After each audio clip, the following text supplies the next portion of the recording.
Well, we're out here today and we're going to do some hinge cutting on the property, and we're trying to identify kind of different spots that we're going to do it. But I got a little ridge system right here that sticks out. It's got a point, and up here in the Midwest, especially here in Minnesota, in this bluff country, the bucks really like using these points for bedding out on, and it offers them, security. They can keep the wind at their back, and they can always have a visual below them to see any danger approaching. So we're trying to identify some trees just to hinge cut, and we're going to try to save our white oaks. We're not going to cut any of those, but we're going to keep it up here on the flat. I think that's important to identify, is to, when you're hinge cutting, cut those areas out that have a flat surface below the tree, and then we'll come in and we'll prune off the underneath of it so them deer can get in underneath that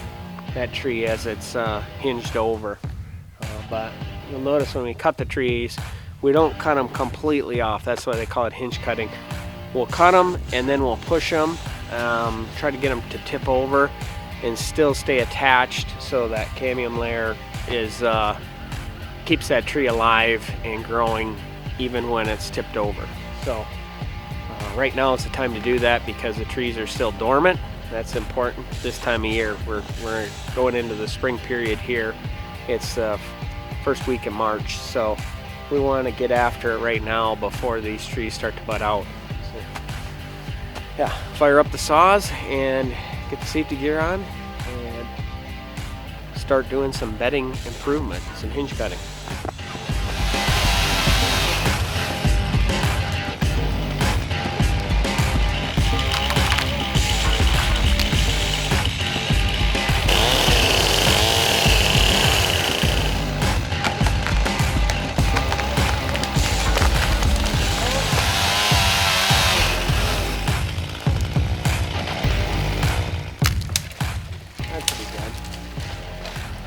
Yeah. As you can see, I did cut down an oak. I said initially I was going to try to stay away from it, but this one had to come because it was kind of holding up the area here, and wasn't a great tree anyways. So we decided to cut it, and you can see right here that it's still attached, and this thing should continue to grow. We got it pulled down, it's given a good canopy, and we'll come in here and kind of clear out some of this underbrush. But this, as you can see, this is overlooking a big valley system right here. It's a great north wind spot, and we got a food plot and we got a blind set up, muddy blind set up, only 100 yards, not even from here, for the water hole. So these deer will bed here. Before it was just a little too open and they were bedding different parts. So we're going to come in this piece of property and we're going to cut all these points out. If they have any softwood in them, we're going to do a bunch of hinge cutting on all of them and create those pockets. You don't have to clear cut your woods. I think that's where most people get a lot of hinge cutting wrong, is they think they got to clear cut big areas. We're just selectively cutting these little pockets out. They could be 50 yards by 50 yards. They could be even smaller.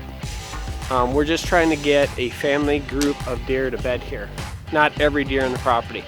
We're going to spread this around. We're going to make all these points conducive for bedding, and it all starts here with the hinge cutting. So get back at it here and cut some more trees.